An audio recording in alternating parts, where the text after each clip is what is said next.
ഈ മത്തങ്ങാക്കറി മാത്രം മതി ചോറ് കഴിക്കാൻ. വേറെ കറികളൊന്നും ഇല്ലെങ്കിലും ഇത് മാത്രം ഒഴിച്ച് നല്ല രുചിയായിട്ട് തന്നെ നമുക്ക് ചോറ് കഴിക്കാൻ പറ്റും. എല്ലാവർക്കും നമസ്കാരം. ഇത് നമുക്കൊരു ഒഴിച്ചുകറി ഉണ്ടാക്കാം.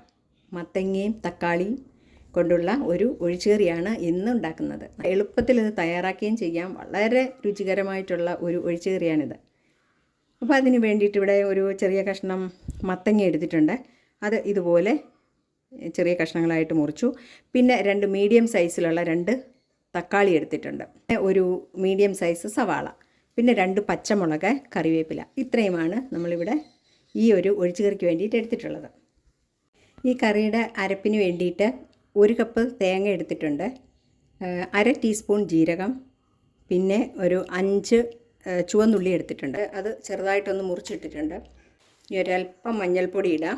1/4 ടീസ്പൂണൊന്നും വേണ്ട, വളരെ കുറച്ച് മഞ്ഞൾപ്പൊടി, 1/4 ടീസ്പൂൺ മുളക് പൊടി. ഇനി ഇതെല്ലാം കൂടി നമുക്ക് നന്നായിട്ട് അരച്ചെടുക്കാം.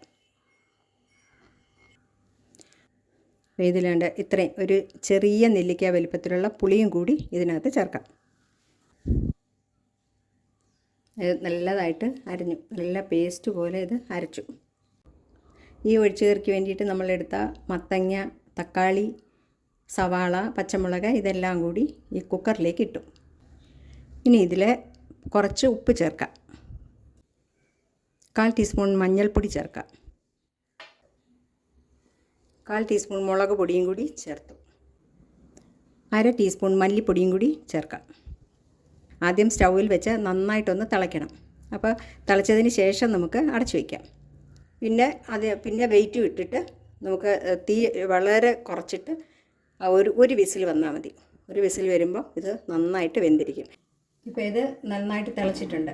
ഇനി നമുക്ക് തീ നന്നായിട്ട് കുറച്ചിട്ട് അടച്ചു വയ്ക്കാം. ഇപ്പോൾ തീ നന്നായിട്ട് കുറച്ച് വെച്ചു. ഇനി ഒരു വിസിൽ വന്നു കഴിഞ്ഞാൽ സ്റ്റൗ ഓഫാക്കാം. ഇത് കറി ഒന്ന് തിളച്ചതിന് ശേഷം അടച്ചു വെച്ച് കഴിഞ്ഞാൽ തീയും കുറച്ചു. അപ്പോൾ അങ്ങനെയാണെങ്കിൽ ഇതിനകത്തുള്ള കറിയൊന്നും ഇതിൻ്റെ പുറത്തേക്ക് തെറിച്ച് വീഴത്തില്ല. ഇനി ഒരു വിസിൽ വരുമ്പോൾ നമുക്കിത് ഓഫാക്കാം. ഇതിനകത്ത് മത്തങ്ങയൊക്കെ നന്നായിട്ട് വെന്തിട്ടുണ്ട്. ഇനി നമുക്കിത് വേറൊരു പാത്രത്തിലേക്ക് മാറ്റാം. നേരത്തെ അരച്ചു വെച്ച ഇനി ഇതിലേക്ക് നമുക്ക് ഈ അരപ്പും കൂടി ചേർക്കാം.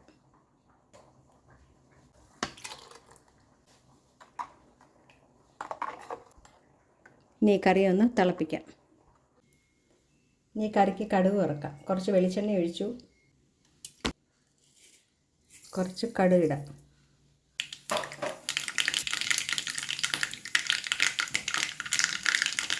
അല്പം ഉലുവയും കൂടി ചേർക്കാം.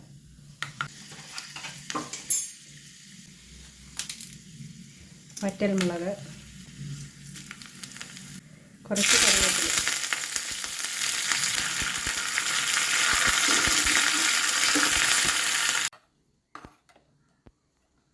അങ്ങനെ രുചികരമായ മത്തങ്ങാക്കറി തയ്യാറായി.